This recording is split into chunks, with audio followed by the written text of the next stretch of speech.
Hey you guys, it's me Laura. I'm a homeschooling mom to 3 kids ages 3, 8, and 10, and today we are going to talk all about emergency workers. In our home, we like to do unit studies, and this unit study was requested by my kids all about emergency workers. Police officers, firefighters, EMTs, and all things related to emergency. So I decided that I was going to try, instead of having a bunch of little videos that show you pieces here and there as we're doing the unit study, I started filming this before we started our unit study, and I showed you all of my plans. And as I've gone and as things have been updated, I have recorded it and I've put it all into one place. I do have a separate day in the life video, which I will be sure to link up here as well as below. And I've also included some pictures and some other stuff at the end so you can get a little glimpse of what it was like using this unit study. So if you are looking for ideas and resources for a little one who loves emergency workers, this is the video for you. This unit study is in 3 parts, and I like to have a literature-based spine, and I had a hard time finding one book for this spine that was age appropriate for my kids, so each part is going to have its own. So the first book or books that we're going to do is the Fizz and the Police Dog series. These books are about a dog who wants to be a police dog, Fizz, and this is Fizz and the Police Dog Tryouts, Fizz and the Dog Academy Rescue, Fizz and the Show Dog Jewel Thief, and Fizz and the Handbag Dog Napper. Now these books are actually pretty easy reads. If you look through them, there's lots of pictures and not super hard words. They're meant to be kind of early chapter books. And I generally don't like doing these as much for read aloud, but the thing that's really cool about this is that when I do read alouds like this, my oldest, who's 10, is interested all the way down to my toddler, my 3-year-old, because she likes all the pictures, and these kinds of books are a lot more engaging for her. So what we'll do is we'll probably read in one session close to half a book, because they don't take very long. Usually we do about 10 pages a day, but because these are so short, we might just do more, but we'll kind of play that by ear. But we'll read all 4 of these books together in a series as kind of one big read aloud to go along with the police part of our unit. After we do the police part of the unit, we are going to be working on the firefighter part. And for that, we are reading the Dog Diaries Sparky. I believe there's a Horse Diaries book that goes along with that as well. That's kind of the counterpart to this one. It's a little bit more of a difficult reader than the ones that we were looking at before, but it's still meant for maybe 3rd or 4th grade level reading, I think, somewhere around there. But we're going to do this as a read aloud for our fire part. And then we're going to do a part that talks about how emergency workers work together, and for that we're going to be focusing on, oh, and by the way, this is the Chicago fire, so this will be history as well. And then this is from 9/11, so this will be history too. I've heard a lot of good things about the Ranger in Time books. Again, this is another one that's meant to be kind of an early chapter book. It's a little bit easier than the Dog Diaries, but it's a little bit more challenging than the Fizz, so somewhere in between there. But I think this could be really fun. So also, as kind of our, over the course of the whole unit, I have these books. They're called Emergency Response. They're from that series. So I do have a couple of these. I think the EMT one, possibly the Firefighters one, and one more I think I couldn't get in print, so I have them on Kindle, and I will just pull them up on our TV screen when we read those. But these are intended to be the nonfiction part of our unit. So they have history, they have more about each topic, and they're informational, but they're loads of pictures, and I think the kids will be interested in these. Really, like, they were excited when they saw them come in the mail. And I have the police, the SWAT team, the hazmat, FEMA, search and rescue, and I think the other one is bomb disposal, EMT, and firefighter. So those will be kind of our, in place of what we would usually use as our science and history textbook, kind of our informational spine. So the first unit that we're going to be doing is the police. So we'll be using our Fizz books, and from these I will pull writing activities, and I will pull our copywork and vocabulary and everything all from these books. Next, we have a few games that go along with the police aspect.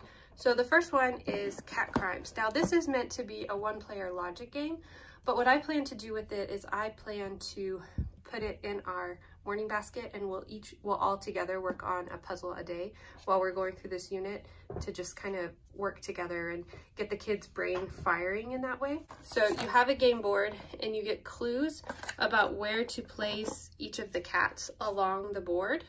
And they've got little stands, so you place them along the side of the board, and then you have tokens that are like crime tokens, like maybe a cat broke the vase. And so once you read the clues, you try and figure out where they all go, and whoever's the closest to the crime is the one who committed the crime. So it's all about logic and problem solving and trying to figure out kind of positionally what happened. So let's see. Who ruined the shoes? So you would put the shoes on the crime right here. So you'd put the crime token there. And then Mr. Mittens and Pipsqueak were upstairs sleeping, so they're not going to be on the board. Tomcat was sitting in front of the catnip and sock, so you would put Tomcat right there. Sassy was sitting across from Tomcat, so you'd put Sassy here. Ginger was sitting next to the fishbowl, so you'd put Ginger there. And Duchess was sitting to the left of Sassy, so you would be from Sassy's left, which would be here. So Duchess would be the one who did the crime. And so on the back, it shows you what that's supposed to be and what the crime is. And as you go, it gets progressively harder. You have beginner, intermediate, advanced, and expert. So this will be a really fun one for us to do together. The next game we have is a little bit of a stretch, but I got Guess Who. It's hard to fit it all on the camera, but I'm sure many of you are familiar with this game. My kids haven't played this game yet, which just seems so sad to me, but I thought this would be a fun way we can play Guess Who and turn it into a find the thief or find the perpetrator, solve the crime, who did it kind of game. And it just helps the kids pay attention to details, and I thought that this would be kind of fun to add into the police part of our learning. So this is kind of the biggest part that I purchase that I made to go along with this part of our kit, and this might actually spill over into other parts as well, but it's the Master Detective Tool Kit, and I'll go ahead and open it up and show you a little bit of what's inside. All right, so when you open the kit, this is the way that it comes. It is super well organized, and inside it has this experiment manual.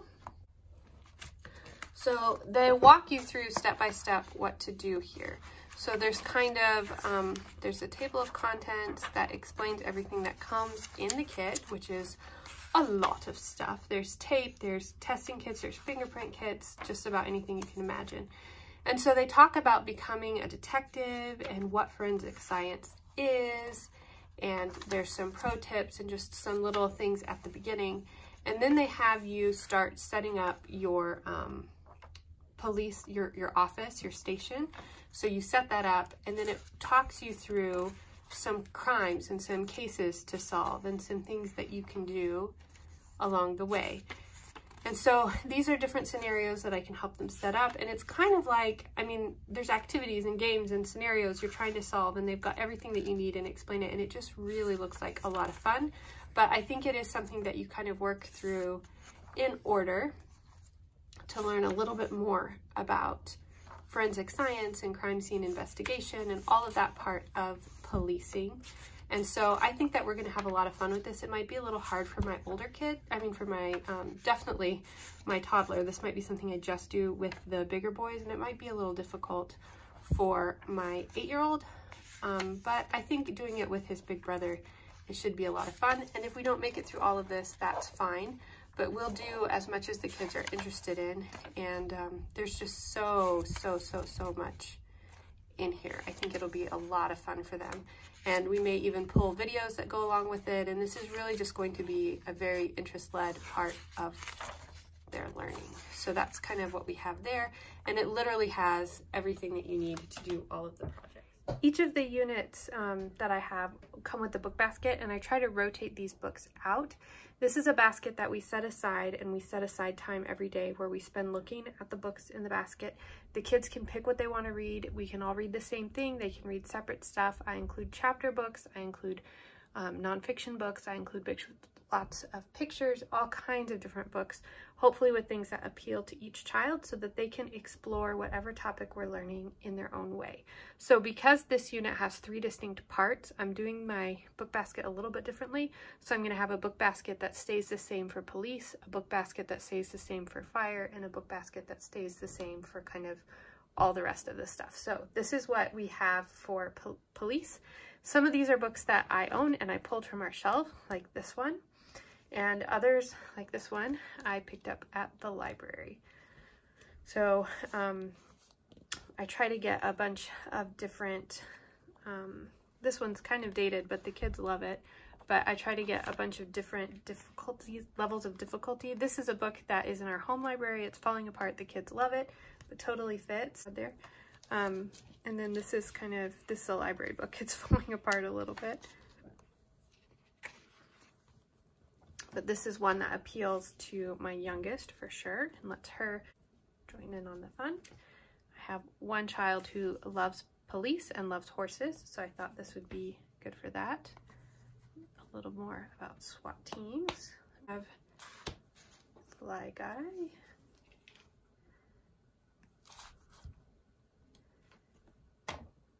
And some of these books, like this one, is pretty simple, but the kids still learn a lot. And it's easy for them to read on their own too if they want to. And it just has some really great pictures, which my kids are visual learners. I have one child who loves robots, so police and robots. This one's a really easy read, so I can help my early reader learn that. This is one that it's called The Eye That Never Sleeps, How Detective Pinkerton Saved President Lincoln. And I have a child who loves presidents, especially President Lincoln. And with the detectives, I thought this would fit perfectly. This is a book. I have a child who's interested in guns and weapons and the weapons specifically used by the police officers and things like that.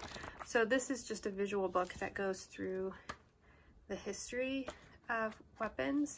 And I thought that it would be kind of interesting for him to learn a little bit more about and kind of get some from that. And then this is the only chapter book I have in this particular unit, just because chapter books are hard to find on this topic that are age appropriate for my children. But this is one that has a little bit of history. It's got a lot of pictures, and I thought that it might be interesting for them. So those are the books that we have for our book basket for the police unit. Hi, it's future Laura popping in here for a minute. So I'm filming all of these resources kind of as we're doing the unit study. I started before we started the unit study, and I've been filming a little bit along the way because some of our resources are from the library and I wanted you to see them, and we're not going to have them over the course of the whole unit. So I did want to jump in here to let you know that we have made a change. We decided that the unit study was going to be too long if we did the Ranger in Time book and did our stuff at the end. So this last little bit of our unit study is going to be Firefighter related and also some general safety related. We have been doing kind of the EMT and 9/11 and all of that kind of sprinkled throughout. We just started our fire stuff this week, so I'm going to go ahead and show you the resources that we are going to be using for this week. We have this fun Paw Patrol Save the Forest game. I like this game because my 3-year-old can play it with us. And you have your pup pads, I believe they're called, where you set your fires on them. And each of the pup pads has a different number of spots and a different number of fires that go on them. And you start with the flames covered. And then you take turns spinning, and each water drop takes out a fire, and each fire puts a new one on. If you get Marshall, you can pick a pup pad for him to stand on, and as long as he's on that pup pad, he is keeping the fires under control, and no more fires will start there. And the goal of the game is to work together to get as many of the pup pads free of fire as you can. It's a very simple game, but it's really fun, and like I said, a great way to get our 3-year-old in on the fun. So for this unit, we are also doing some physics from the Physical World book. We're going to be doing some chapters from the Heat and Energy. We're going to be talking about thermal energy and doing some of the activities related to that. So we also have a bunch of fire books. So there are a ton that we're looking at. If I honestly had known about this book, I might have tried to use it as a spine before the unit started. It's called Fire by Joy Massoff, and it has just loads of really great information about firefighters and their work. And we put this in our book basket, and the kids have already been pulling it and really enjoying it. So this is definitely something that I would recommend. So for the rest of these books, I am just going to show you the cover so that you can see it and flip through it quickly to give you a view inside. I'm going to put some music on, not going to do much talking, and yeah, there we go.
final resources are more safety related or more general emergency worker type books, and there's just a few of these.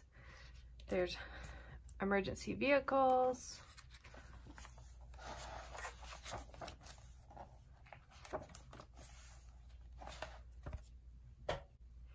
being safe, and this is a reread together, so it's intended that the parent reads one page and the child reads the next. So you can do it that way, or you can just read it all. Oh, this got hidden in the pile.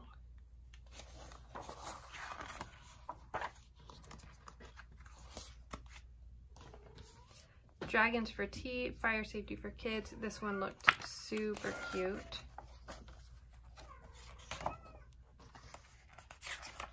Excuse my cat, he is very loud. I thought it would be good to do some personal safety as well.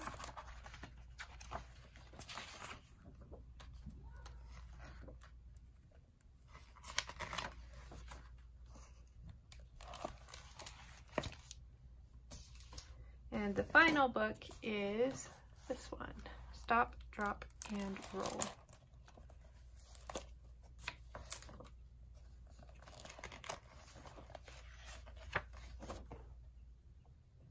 So we are done with our emergency workers unit. I learned a lot of things, both about unit studies with my family in general and about how to share things with you. This video is a little bit longer, well, quite a bit longer than I would have liked and not quite as put together, but this is part of the learning process. So a couple things. The read alouds ended up working out really great. I actually enjoyed the Fizz books better than I thought I would, and all the kids loved them. And the Dog Diaries book was all right. The kids really seemed to enjoy that a lot as well. We did end up partway through kind of shortening things. I think a lot of that was just because we had a big family thing in the middle, so that was dragging out the unit really long. My kids ended up being a little bit disappointed that we didn't do more on EMTs and more on the Twin Towers than we did, and I felt kind of bad about that, but it was time to just kind of move on. We can still look at those resources and look at those books later. I also realized partway through that I really wanted to have some things that were more project-based, so that at the end of the unit study, the kids have something that they can look back on and something they can show for it. So at this point, I just kind of took, I took these folders and I made covers on my computer, and I put in here some of their work. So this one is not, this is not as good as it would have been had I planned ahead, but this was kind of partway through. So I put some pictures of them doing school in general over the course of this unit study, as well as some pictures of some of the things that we did. And then I put in here the book reports that they did on the books that we had, as well as I have some of their copy work. And I also have in here some of their vocabulary that they did from the books that we were reading. And I put in their writing projects. So they had written during this unit study, they wrote their own myth. So I put that in here. And I also put in some, they did an alliteration with the drawing. And they made a fire escape plan as well. So I included those in here, and I think moving forward, I'm just going to be more mindful of having something like this to show at the end of a project and kind of do that from the beginning. They really enjoyed looking at them, especially the pictures that I put in. That was something that they really appreciated, and that way we have a place for their work. And then these are really going to be the main schoolwork that I keep for them. I'll probably have less copy work in here more times and things like that, but the fun thing is that over the course of a year we'll also be able to see their progress. And I think that when a lot of times it feels like you're not getting any better at things, but then when you look back in history about where you were, it's a lot easier to see how far you have come, and I think that will be motivating for them. They really enjoyed the detectives kit. We did not finish all of it, but that's mostly my fault. Like I said, things have been crazy over the course of this unit study, but they really enjoyed doing that, and they're excited to continue to exploring that. We enjoyed our morning basket activities. I don't really think there's anything in this unit study that was a bust, except for just learning and growing and planning, and learning a lot better how to share these things with you guys as well. But I'd say overall, we really enjoyed this unit study. It was definitely, I was not as prepared as I would have liked to be, but I kind of knew that going into it. and I'm really excited for the unit studies that we have coming up in the future. I'm going to go ahead and insert a few clips and a few pictures of us from this unit study. And if you check below or wait at the end, I will make sure to link a day in the life of us using all of these resources from a unit study. I would love your feedback on this unit study as well as how I am presenting the information in the video. Of course, I see a lot of things that I need to change, and that will be happening in future unit study videos. But I would also love to hear if you've used any of these resources and what you've thought of them. And I hope that you are having a wonderful summer, and I will talk to you later. Bye. Can you say bye, Lily?